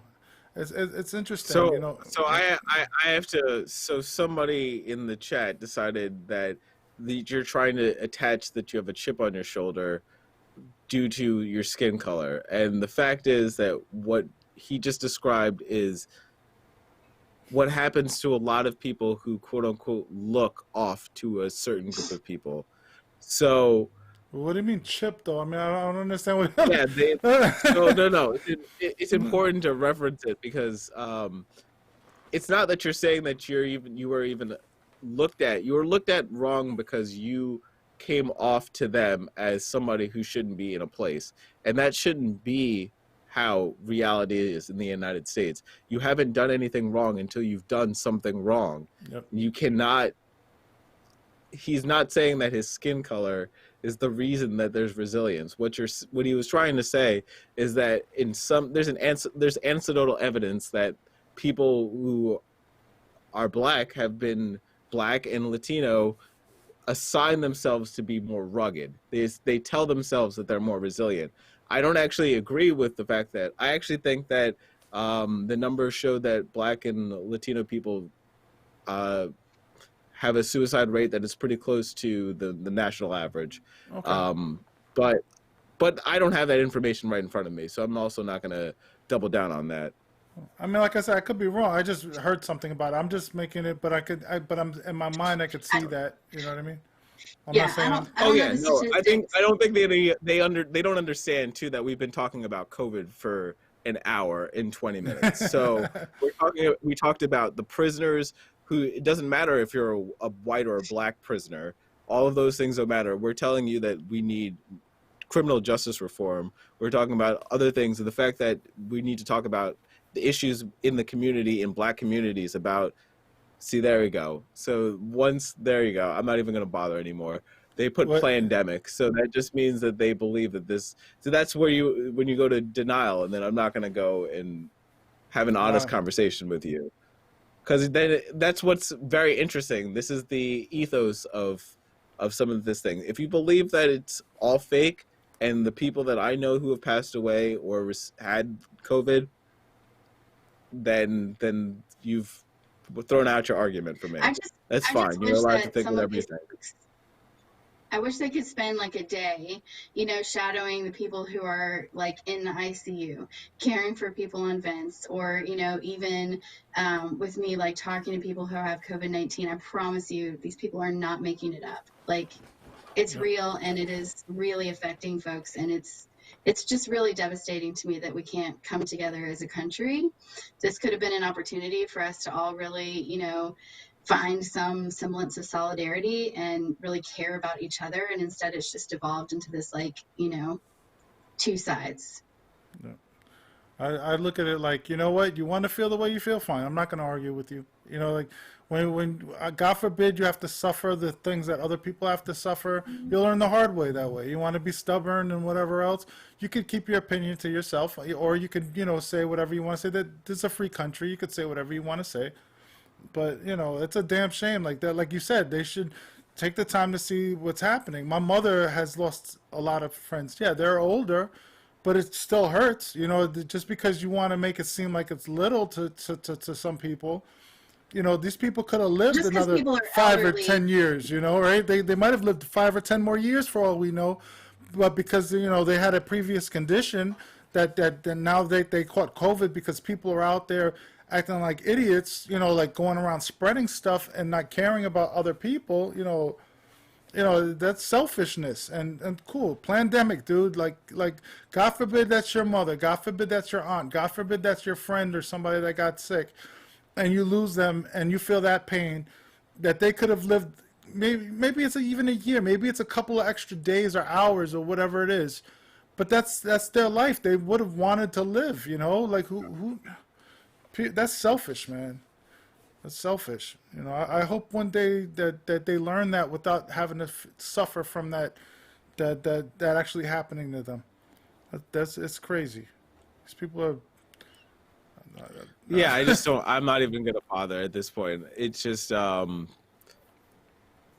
no reason to bother at this point. We've been talking about how to help people, and I'm not gonna let that get derailed. Yeah. That's all I'm going to say. Yeah. So let's switch to our last environmental discussion, which is not even a discussion. It's more like just giving you information about what's around us and what we have to deal with. The article started with, if you eat mussels, you eat microplastics. And what's interesting about this is that it's not just mussels. It's a mussels were the way to go through the evidence of this. They took 4 different mussel types from different areas, and they found out that there's microplastics in specific amounts of microplastics in all of them. Basically, if you eat mussels, you eat microplastics. It was limited to extent about mussels in individual ocean regions. It was a study by University of Beirut, led by Professor Dr. Christian Laforge. It reveals that the claims hold true globally. So this is happening everywhere in the world. There are microbeads in every element of, and the reason I said it is that they started with the species of mussels, but it's also root plants, it's your carrots, it's your apples, it's anything that has water in it. So The term microplastic, according to the National Ocean Service, refers to any term of plastic smaller than 5 millimeters. They originate from the breakdown of larger pieces of plastic waste or already microbeads, which are microplastics used in exfoliants and beauty products. So if you're in New York and in a lot of areas that are quote unquote more liberal, they actually banned a lot of these plastics, microbead plastics, because they regular plastic does break down into this, but also, yeah, sure. Another person? Oh God. No, it's the same person, but I ignored them trying to read this article. But other research from this year has shown that microplastics are amassing in other sources as well. Plastic Soup Foundation, a single-issue organization focused on removing plastics from both world's waters and other bodies, highlighted 2 studies, one conducted by the University of Cantinia and the other by a collaboration between the Institute of Coastal Zone Research and Leiden University in June. Both studies suggest that fruits and vegetables may contain microplastics by absorbing contaminated water through the roots. So I just wanted to make sure that we have an environmental discussion, because we don't have a discussion about that at all. It seems like it's mostly been COVID and politics recently. So I just wanted to make sure that we talk about how I have to even change the way I eat. I love all of this stuff. I love fish. It's the only really thing that I Sushi. eat. So I love sushi. yeah, but at some point, it's all got to come to an end for me. And that's kind of why I wanted to wind down with this, because We're doing the wrong thing. I'm sorry. it's a change in your whole diet that we have to talk about. Like, I'm not going to change to going back to eating meat. Go ahead. Please go, April. I was just going to say, but isn't the root issue really that all these plastics are ending up in the ocean in the first place? Like, that's where it's coming from, right? Like, it's in our Yes. water. And so, like, Yeah. I mean, is there a way to avoid it? I mean, basically, everything that we eat or consume relies in some way upon water somewhere along the chain, right? I mean, so, like, how do you change your diet and not consume any of that? I mean, is that our future? Is that we're going to have to deal with contamination from microplastics in some form in a couple of years?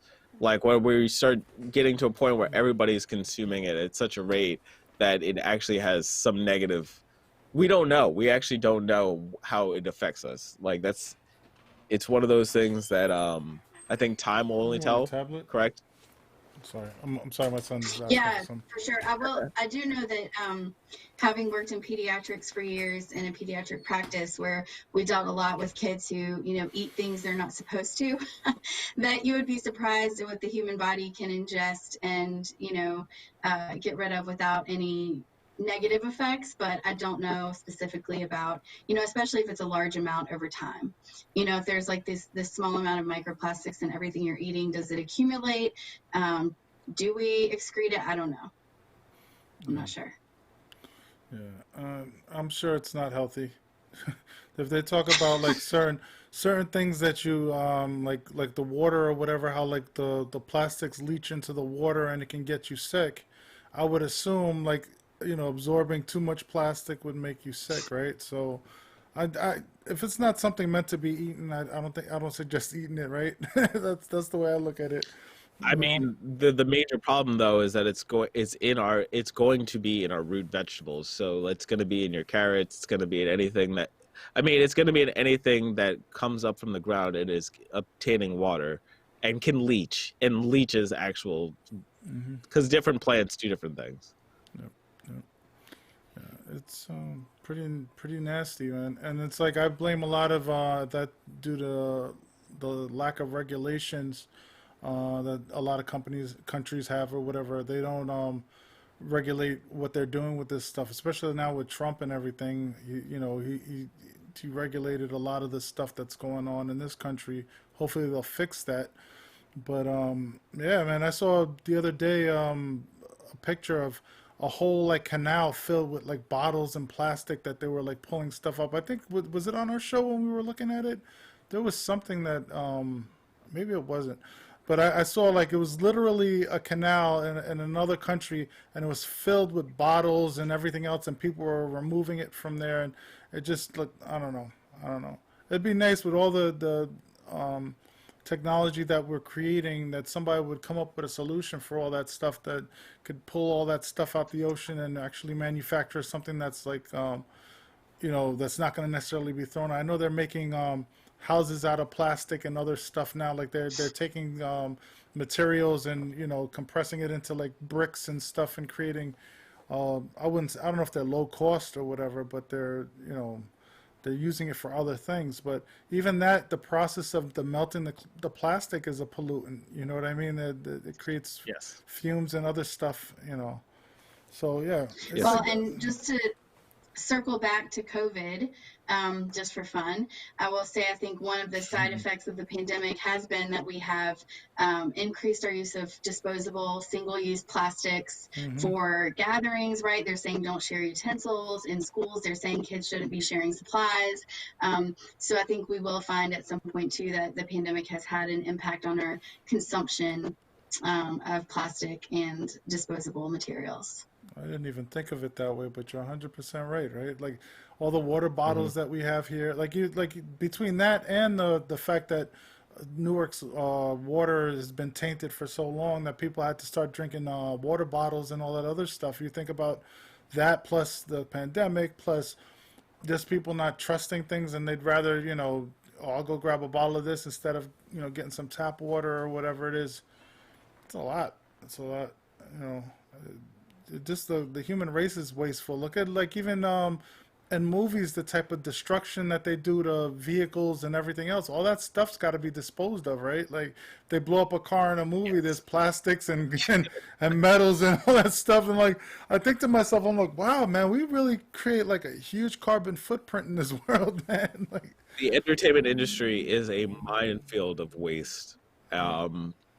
COVID actually might have a positive effect on that in some ways, but it also will have a negative effect because, for instance, catering used to be you get a la carte kind of ability to take things.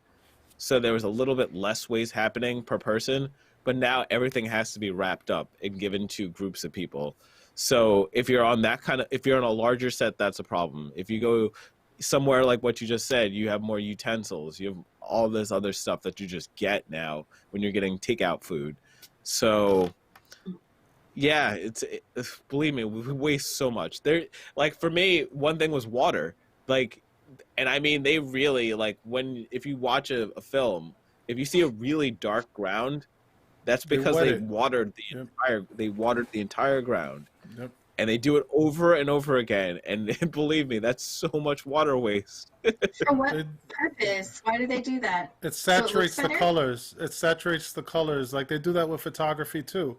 So like if you take a photo or whatever, or you just video a photo, you wet the ground, you notice how the blacktop gets darker. It allows it to be like a richer color, you know what I mean? So they like that. Plus, sometimes it creates like reflections and other things that people like, for their movie or their photos or whatever. So, yeah, it's funny. I've seen that. It's funny that you brought that up because when I did PA work, I seen them do that. They'd bring these big trucks and they'd saturate the floors. You know what I mean? Yep. It's crazy. Yep. That's crazy. Yep. So does anybody have anything else to bring down the day? I kind of interesting that we were told that we were in an echo chamber, and I'm just like, this is farthest from an echo chamber that I know of right now. What? That's what the person wrote this time? Oh yeah, they left. They left a while ago, but that was the last thing that they wrote before they left. I mean, I think in general, I try not to live in an echo chamber. Like I have friends from all points of, all different types of perspectives and all points of the political spectrum. And, I've always been willing to listen to a discussion or argument. And, I think because I am so scientifically oriented, I am very open to changing my mind if I'm presented with evidence that convinces me to. So I feel like I try to listen, to other opinions, but I also think that there's a lot of this, false sense that we need to validate, like I said, both sides. So, do I think that it's an echo chamber to be surrounded by people that believe in science? Like, not really. I think that's just being surrounded by people who agree that science is real and we should listen to it. So yeah, I mean, I would prefer to have an echo chamber like that than, to have a bunch of people who are like, actually, Dr. Fauci is an idiot or whatever, like he's brilliant. You know what I mean? So yeah, maybe a little bit of an echo chamber, but I'm okay with that if it's, like fact-based and evidence-based, I guess I'll say.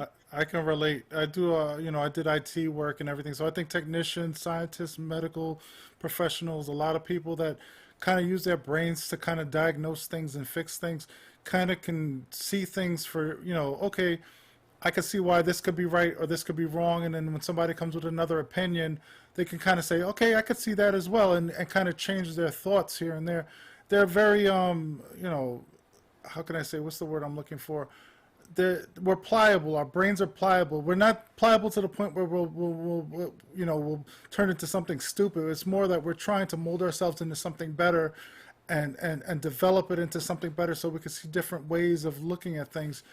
Even musicians, artists, they all, I think, feel, they look at things in a certain way and they're able to acknowledge things and come to the, hey, this solution would be better if I did it this way, or you know what I mean? Like it's a different perspective. But also, artists are part of the problem.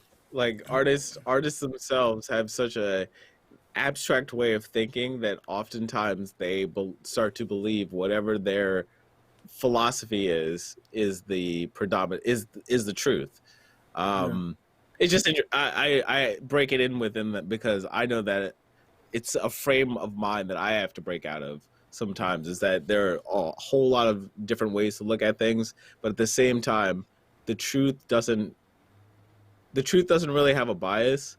So I think that some people want to believe that because they're hearing information from one source, that must be the only source of real information. I think that you are, you might feel that way about yourself, but from my experiences with you, that I think that you're willing to listen and see other perspectives as well. I mean, maybe in certain aspects of your life, you might feel that way that I don't know about. But from my experience with you, I feel like you're relatively open-minded compared to a lot of people that I've come across in my life, man. Like you could tell people, and then you try to bring examples to them, and they still don't get it. And like, oh no, I'm right, this, then whatever, Trump this, Trump that, or COVID this, COVID that. I'm like, okay, bro. I'm like, I can't, like there's scientific evidence, or there's proof that this isn't working the way you think it is, but you still want to claim that you're right. I can't. If you're in denial, that's something different. If you're willing to at least like kind of see other people's perspectives, like I used to be homophobic. There were a lot of things in my life that I'm ashamed of, that I look back and I'm like, why did I even care? Why didn't I just see it from a different perspective? Why did I, like, now I'm allowing myself to, like, I've absorbed more by being more open-minded, and it's made me a better person. A lot of people, they can't accept the change. They can't accept that they could be wrong. That, you know what I mean? And it's just, I'm like, dude, like, there's nothing wrong with being wrong. You learn things by being wrong. You know what I'm saying? And the echo chamber comment, that just makes me feel like, who are you getting your advice from, dude? I sure would love to see where your perspective is, because maybe I am in an echo chamber, but I would never know because you sound so stupid that all you're doing is throwing these stupid words at people, and you're not even explaining your point. You're just saying you're in an echo chamber. Oh, what is it, Covid-19 or whatever the thing that guy said. What is your point, bro? Like, Plandemic. What are you trying? Pandemic, whatever it is. I'm like, I get what it means, but why do you feel that way? Why don't you get a little more in detail on why you're getting to that conclusion? And maybe we could talk to some people that might make you think differently, instead of being, I'm in my bubble or in my box, and you know what I mean? Like, give me a freaking break, bro. You sound stupid, And I mean, it's real hard. I wanted to be like, don't make me bring my mom's on this show. Yeah.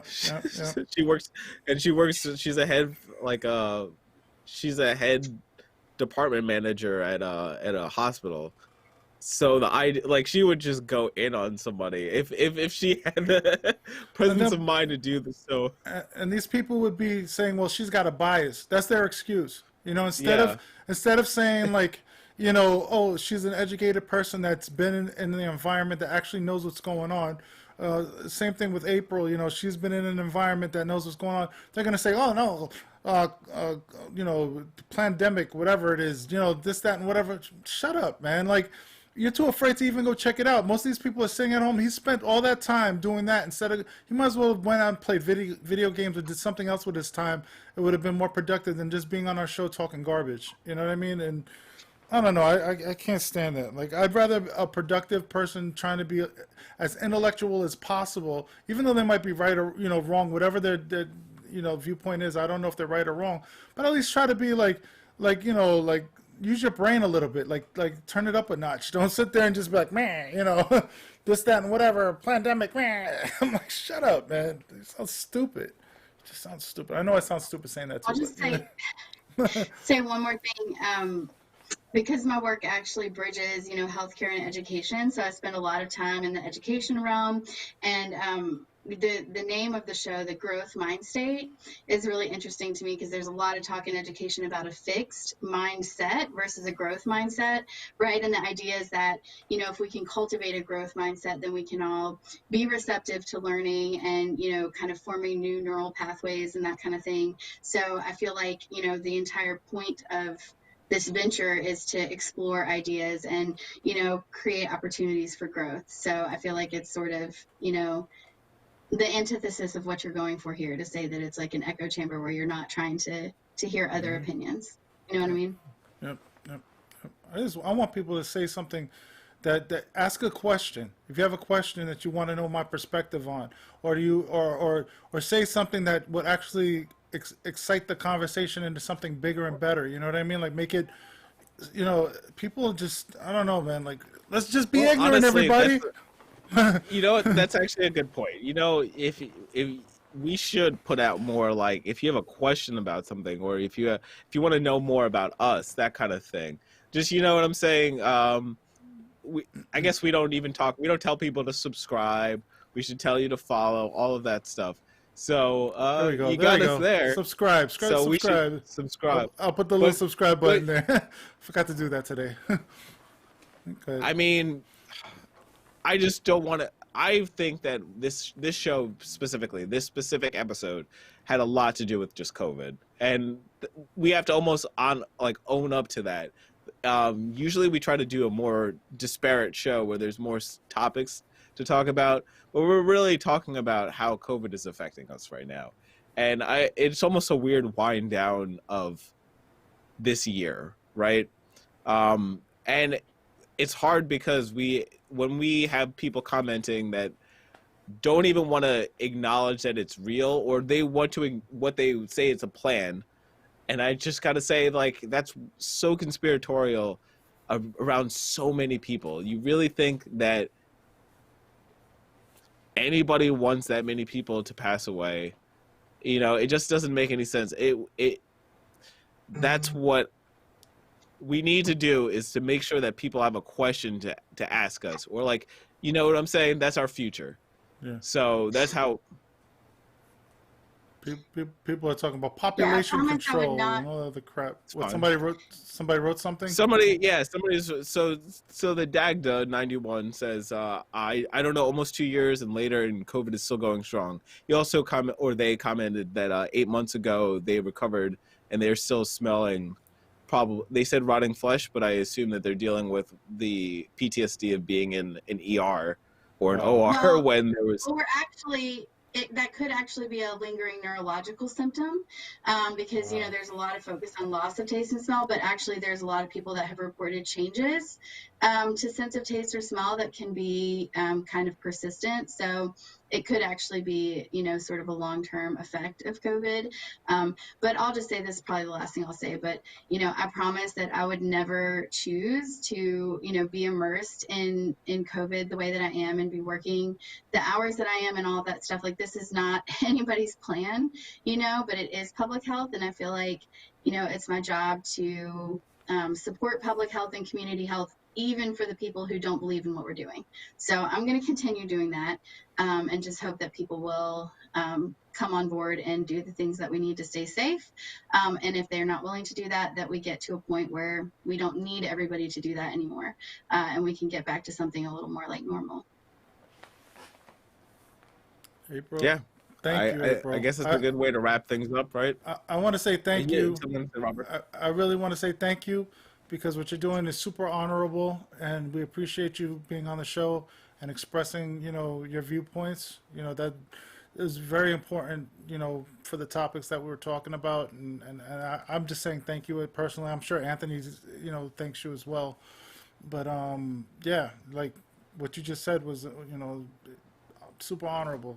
Anybody out there fighting to keep people alive and keep this thing at bay. Like I'm not doing it. All I could do is talk about it. There's not much I could do other than try to keep my family safe and everything else, and keep the people I care about from going out and putting themselves in harm's way. But like the fact that people are out there actually, going out there and not caring, then they're going to parties and all this other stuff. Like I've seen people throwing parties where they're, there's 50, 60 people there, on Facebook. And I'm like, yo, these people, and barely wearing masks or whatever. I'm like, you people are crazy. You're making it harder for people like you, April. You know what I mean? They're making it harder for people like you to deal with it. And yet they're like, well, it's my life. I got to, mine, me. And I'm like, what about them? What about the families that you're causing people to die, because you don't know what happens after you leave that party, how many people are going to get sick, or if they're going to be in your family or that get sick. It's just a lot of selfishness in this country, man. But selflessness, like people like you who are going out there being selfless, you're going out, if I'm saying it right, I'm hoping I'm saying it right, you're out there helping people. Anybody in the nursing or education, which you're both actually, which is an amazing thing. I thank you and I appreciate you. Thank you for keeping people safe. Well, thanks. No problem. Everybody has a part to play, Thanks. No problem.